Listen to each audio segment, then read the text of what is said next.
காலத்தா அழியாத தமிழ் இலக்கிய பொக்கிஷங்களில் ஒன்னு திருக்குறள். இது தமிழர்களின் பெருமையை உலகுக்கு எடுத்துக்காட்டும் ஒரு முக்கியமான நூலாகும். உலகம் முழுதும் இதன் மகத்துவம் போற்றப்படுகிறது. பல்வேறு மொழிகளில் மொழிபெயர்க்கப்பட்டு பல்வேறு நாடுகளில் இதன் கருத்துக்கள் பரவியுள்ளன. திருவள்ளுவர் எனும் ஜானியால் இயற்றப்பட்ட இந்த நூல் வாழ்க்கையின் ஒவ்வொரு அம்சத்துக்கும் வழிகாட்டியாவது. திருவள்ளுவர் ஒரு நெசவாளர். அவர் தனது வாழ்க்கை அனுபவங்களையும் தத்துவங்களையும் இந்த நூலில் பதிவு செய்துள்ளார். அவர் தன் அனுபவங்களையும் கருத்துக்களையும் மல்டி தாட்படி குரல்களா தொகுத்தளித்துள்ளார். ஒவ்வொரு குரலும் தனித்தன்மை வாய்ந்தது மற்றும் வாழ்க்கையின் பல்வேறு அம்சங்களை பற்றிய அறிவுரைகளை வழங்குகிறது. ஒவ்வொரு குரலும் நன்னெறியுடன் சூடிய நிறைவான வாழ்க்கைக்கு வழிகாட்டுகிறது. இது ஒவ்வொரு மனிதனுக்கும் ஒரு வழிகாட்டியா விளங்குகிறது. கல்வி, தன்னடக்கம், நல்லொழுக்கம், கடின உழைப்பு ஆகியவற்றை வலியுறுத்துகின்றன அவரது கொள்கைகள். இவை அனைத்தும் ஒரு சிறந்த மனிதனாக உருவாக உதவுகின்றன மற்றும் நேர்மை ஆகியவற்றை வலியுறுத்துகின்றன அவரது கொள்கைகள். இவை ஒவ்வொருவருக்கும் வாழ்க்கையில் முன்னேற உதவுகின்றன.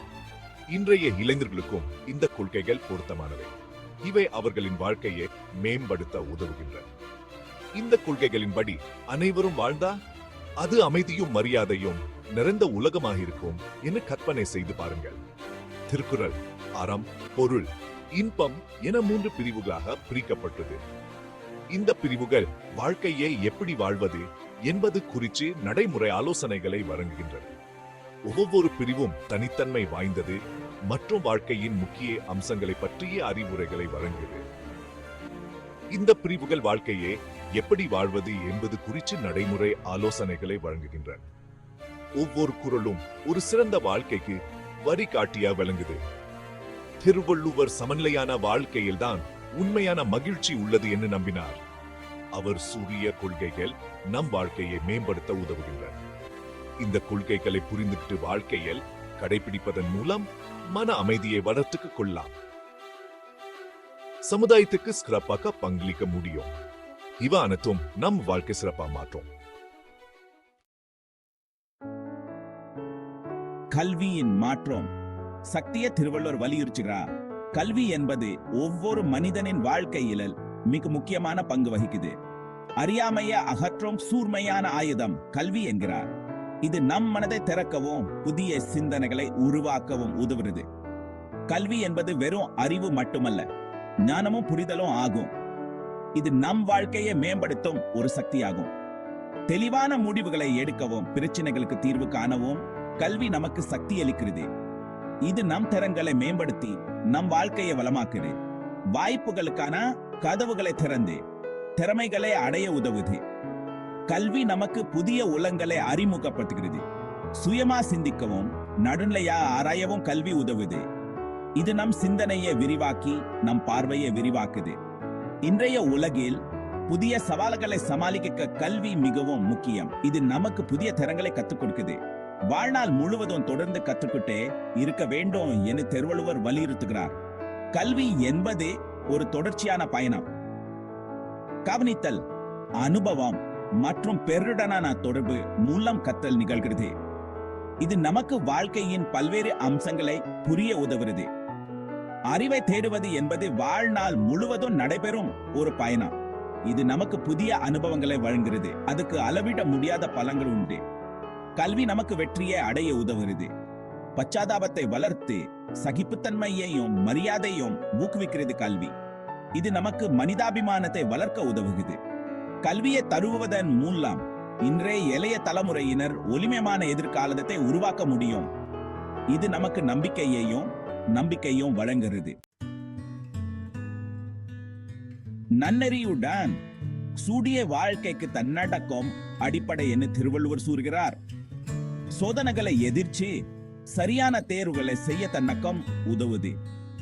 ஆசைகளை குதிரைகளாகவும் தன்னடக்கத்தை குதிரை சாரதியாகவும் திருவள்ளுவர் ஓமிக்கிறார். தன்னடக்கம் இல்லாதவர்கள் கட்டுப்பாடில்லாத தேர்களைப் போல உணர்ச்சி வசப்பட்டு தவறான முடிவுகளை எடுப்பார்கள். தன்னடக்கம் நாம் சக்தியை சரியான வழியில செலுத்தி இலக்குகளை அடைய உதவுது. கவன சிதறல்கள் நிறைந்த இன்றைய உலகில தன்னடக்கம் மிகவும் அவசியம். உடனடி திருப்தியை தவிர்த்து நீண்ட கால இலக்குகளை கவனம் செலுத்த இது உதவுது. உணர்ச்சிகளை கட்டுப்படுத்தவும் சமாளிக்கும் வழிமுறைகளை வளர்ச்சி கொள்ளவும் தன்னடக்கம் உதவுகிறது. தன்னடக்கத்தை வளர்த்துக் கொள்வதன் மூலம் இன்றைய இளைஞர்கள் வாழ்க்கையை சிறப்பாக கையாள் முடியும். ஜே 4வது பகுதி நல்லொழுக்கத்தின் முக்கியத்துவம். வாழ்க்கையில் நல்லொழுக்கத்தின் முக்கியத்துவத்தை திருவள்ளுவர் வலியுறுத்துகிறார். ஒருவரின் குணத்தை சொற்களை விட செயல்களை வெளிப்படுத்தும். மரியாதை, நேர்மை மற்றும் இரக்கத்துடன் மற்றவர்களை நடத்துவது நல்லொழுக்கம். வலுவான உறவுகளுக்கும் இணக்கமான சமுதாயத்திற்கும் இதுவே அடிச்சலம். இரக்கம், தாராள மனப்பான்மை மற்றும் அடக்கம் போன்ற நல்ல குணங்களை வளர்த்து கொள்ள திருவள்ளுவர் ஊக்குவிக்கிறார். பொய் சொல்வது, புறம் பேசுவது போன்ற தீய செயல்களை தவிர்ப்பது மிகவும் முக்கியம். நல்லொழுக்கத்துக்கு வழிபுணர்வும் சுய வழிபுணர்வும் தேவை. இன்றைய தொடர்புடைய உலகில் நல்லொழுக்கம் நம்பிக்கையை வளர்த்து ஒத்துழைப்பை வலுப்படுத்துகிறது. நல்லொழுக்கத்தை பின்பற்றுவதன் மூலம் இன்றைய இளைஞர்கள் நியாயமான இரக்கமுள்ள உலகத்தை உருவாக்க முடியும். அந்தாவது பகுதி கடின உழைப்பும் விடாமுயற்சியும். கடின உழைப்பையும் விடாமுயற்சியையும் திருவள்ளுவர் போற்றுகிறார். அவர் கூறியது போல் முயற்சியின்றி எதையும் அடைய முடியாது. தொடர்ச்சியான முயற்சியும் அர்ப்பணிப்பும் மூலமே வெற்றி கிடைக்கும். மாணவர்களும் விளையாட்டு வீரர்களும் இதை உணர்ந்து கடினமாக பயிற்சி செய்கின்றனர். கடின உழைப்பு என்பது தேவையான நேரத்தையும் முயற்சியும் செலவிடுவதாகும். இரவு நேரம் வரை வேலை செய்வது, நூலகத்தில் பல மணி நேரம் செலவிடுவது இதுக்கான உதாரணங்கள். தடைகளை தாண்டி செல்லும் திறன் விடாமுயற்சி. மலை ஏறுபவர் தடைகளை கடக்க, ஓட்டப்பந்தய வீர தடைகளை தாண்டுவது போல. கடின உழைப்பை வளமான நிலத்தை உழுவதற்கு திருவள்ளுவர் ஒப்பிடுகிறார். விவசாயிகள் நிலத்தை உழுது பயிர்களை வளர்ப்பது போல. சவால்களை சமாளிச்சு திறமைகளை அடைய விடாமுயற்சி அவசியம். சிக்கலான பிரச்சனைகளை தீர்க்கும் திறமைகளை பயிற்சி செய்வது இதுக்கான உதாரணங்கள். உடனடி பலன்களை பெரிதாக கருதும் இன்றைய உலகில் கடின உழைப்பும் விடாமுயற்சியும் மிகவும் முக்கியம். மாணவர்களும் இளைஞர்களும் இதை உணர்ந்து செயல்படுகின்றனர். இந்த குணங்கள் நல்ல ஒழுக்கத்தையும் மன உறுதியையும் சாதனை உணவையும் வளர்க்கின்றன.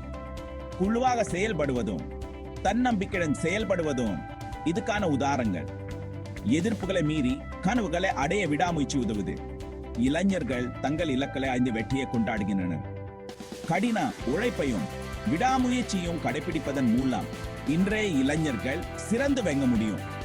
அவர்கள் தங்கள் கனவுகளை நனவாக்கி வெற்றி அடைகின்றனர். 6வது நேர்மையும். இந்த குணங்களுக்கு திருவள்ளுவர் மிகுந்த முக்கியத்துவம் அளிக்கிறார். கடினமான சூழ்நிலைகளிலும் நன்னி கொள்கைகளை கடைபிடிப்பது நேர்மை. சொல்லிலும் செயலிலும் உண்மையாயிருப்பது நேர்மை. இந்த குணங்கள் நம்பிக்கையும் மரியாதையும் வருகின்றன. வலுவான உறவுகளுக்கு இவை இன்றியமையாதவை. நேர்மை என்பது ஒருவரின் கொள்கைகளுக்கு உண்மையாயிருப்பது. அநீதிக்கு எதிராக பேச துணிச்சல் தேவை. நேர்மை என்பது வெளிப்படையாகவும் பொறுப்புடனும் இருப்பது. இன்றைய உலகில் நேர்மையும் எப்போதும் போல முக்கியமானவை. இந்த குணங்கள் நன்னடத்தையை வளர்ச்சி நியாயமான சமுதாயத்தை உருவாக்கின்றன.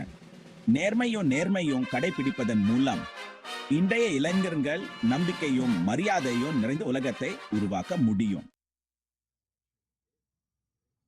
7வது பகுதி நட்பும் உறவுகளும். வலுவான உறவுகளை உருவாக்குவது குறித்து திருவள்ளுவர் அறிவுறுத்தல்களை வழங்குகிறார். உற்சாகப்படுத்தி ஊக்கமளிக்கும் நண்பர்களை தேர்ந்தெடுக்க வேண்டும் என்று வலியுறுத்துகிறார். உண்மையான நண்பர்கள் சவால்களின் போது ஆதரவளிப்பார்கள், வெற்றிகளை கொண்டாடுவார்கள். நம்பத்தன்மை, உண்மைத்தன்மை மற்றும் பரஸ்பர மரியாதை ஆகியவை முக்கியம். புறம் பேசுவதை தவிர்த்து ரகசியங்களை பாதுகாக்க வேண்டும். வலுவான நட்புகள் உணர்ச்சி பூர்வமான ஆதரவை வழங்கி நல்வாழ்வை மேம்படுத்துகின்றன.